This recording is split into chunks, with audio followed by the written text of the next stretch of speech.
Hello students, welcome back to my YouTube channel. आज के video में हम पढ़ेंगे कि कौन कौन से आपके डिफरेंट वेज होते हैं। ठीक है, एक्सटेंड करने को marketing assistant in context to small scale industry. ठीक है, तो SSI के संबंध में हम पढ़ेंगे इसको।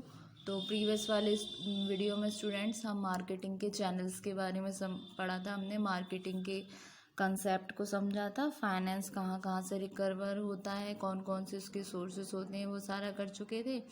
आज के वीडियो में हम पढ़ेंगे कौन कौन से डिफरेंट वेज होते हैं। ठीक है, जो प्रोडक्शन होता है उसका कोई मीनिंग नहीं होता बिना मार्केटिंग के। देखिए, जो प्रोडक्शन बिना मार्केटिंग के बेकार है। आपने गुड्स प्रोड्यूस कर लिए, माल आपने बना कर रख लिया, अरे उसकी मार्केटिंग ही नहीं हुई, बंदे उसको जानेंगे कैसे, उसको खरीदेंगे कैसे। मार्केटिंग क्या है? मार्केटिंग की जो एक्टिविटीज़ होती हैं वो चारों ओर घूमती हैं कस्टमर की।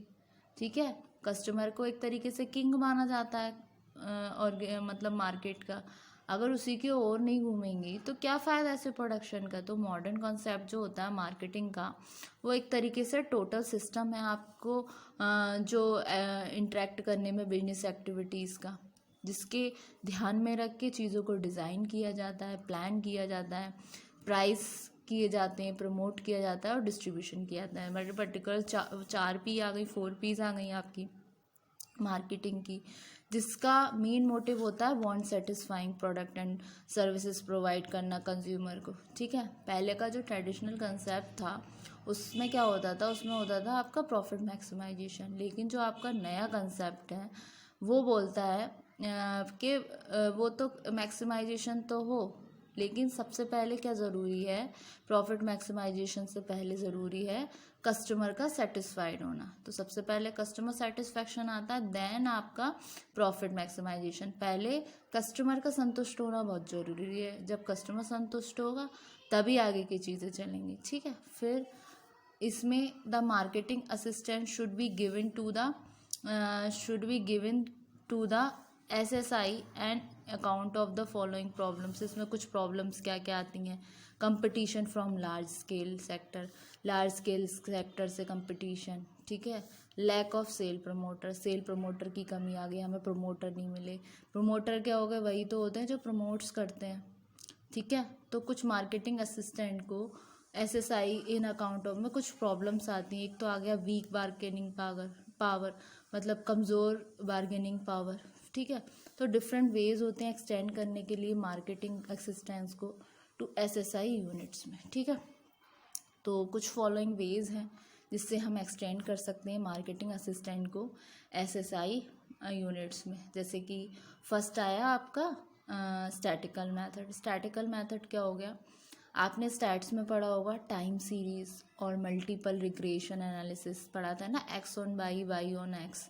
और टाइम सीरीज़ में आपने टाइम होरिजोन के साथ X एक्सिस Y एक्सिस का करके ग्राफ बनाया होता, ग्राफ के बेसिस से भी था, शॉर्टकट मेथड से भी था। तो वो एक तरीके से क्या है, ट्रेंड एनालिसिस पे कि किस तरीके से मार्केट में ट्रेंड चल रही है। टाइम सीरीज एनालिसिस में क्या क्या होता था? जो डेटा होता था वो रिलेटेड होता था आपके प्रीवियस ईयर से, आपके extrapolated to estimate future demand से। मतलब उसमें एस्टिमेटेड फ्यूचर डिमांड भी देखी जाती थी, साथ में एक्स्ट्रापोलेटेड। जैसे एग्जाम्पल के लिए, अगर जैसे आपकी डिमांड है वो ग्रो कर रही है एक एवरेज से कि 10% हो रहा है आपकी ड्यूरिंग द लास्ट 10 ईयर्स, मतलब पिछले 10 सालों में आपकी जो डिमांड ग्रो कर रही है वो 10% कर रही है। जैसे कि आज आपकी 40% हुई, फिर नेक्स्ट ईयर या पिछले आगे के 10 साल में आपकी 50% होगी। मतलब इस तरीके से 10% वो ग्रो कर रही है एक एवरेज से। तो डिमांड क्या होगी आपके अगले 10 सालों की? वो एस्टिमेटेड होगी उन 10% से जो इंक्रीज़ हो रहे हैं आपके पर ईयर। तो टोटल उनका ऐड करा, फिर अपॉन में 10, मतलब 10 ईयर्स से उनका इंक्रीज़ कर दिया हमने, पर ईयर पे उसका एवरेज निकाल लिया। और रिग्रेशन एनालिसिस में क्या होता है? जो डिमांड होती है वो एस्टिमेटेड होती है on the basis of its establish relationship पे, कुछ वेरिएबल्स पे, जैसे कि पर कैपिटा इनकम जिसमें आती है X on Y on X। ठीक है, इस तरीके से। फिर आता है नेक्स्ट आपका सर्वे मेथड क्या कहता है?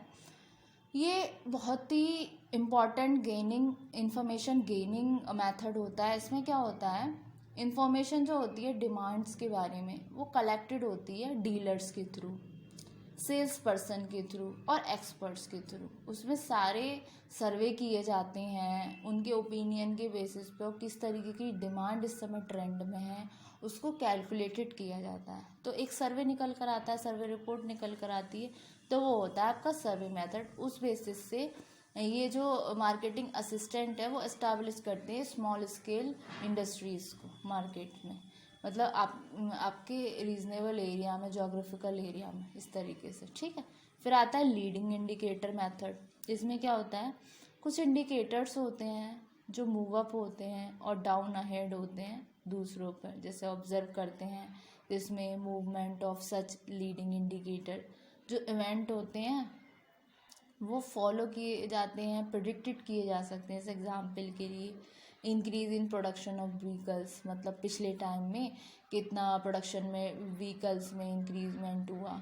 इंडिकेटर सजेस्ट करते हैं इंक्रीज इन डिमांड, जैसे ऑटो एक्सेसरीज हो गई, डीजल, पेट्रोल। जैसे कि एक इंडिकेटर, लीडिंग इंडिकेटर में कैसे, जैसे पिछले इतने सालों में कितने स्कूटी खरीदी गई, या डीजल का क्या रेट हुआ, और आपका डीजल और ऑटो की एक्सेसरीज किस हिसाब से सेल हो रही हैं। इस तरीके से छोटे छोटे पॉइंट्स होते हैं वो सारे। ठीक है, फिर उसके अलावा फिर आते हैं government assistance to the market the product of SSI. जो प्रोडक्ट होती है स्मॉल स्केल इंडस्ट्री होती हैं वो यूजुअली अनब्रांडेड होती हैं।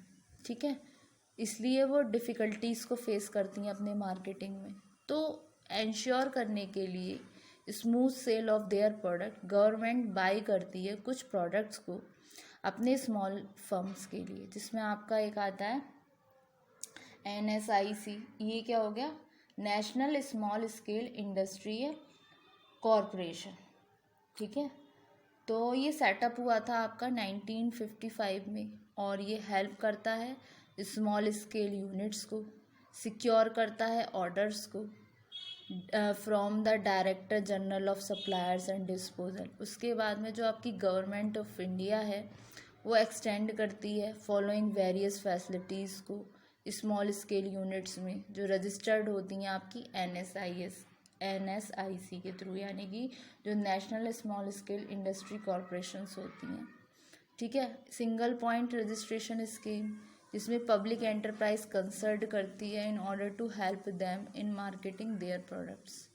ठीक है, इसमें आते हैं आपके issue of share, issue of tender sets free of cost, मतलब जो टेंडर का है वो फ्री ऑफ कॉस्ट इशू किया।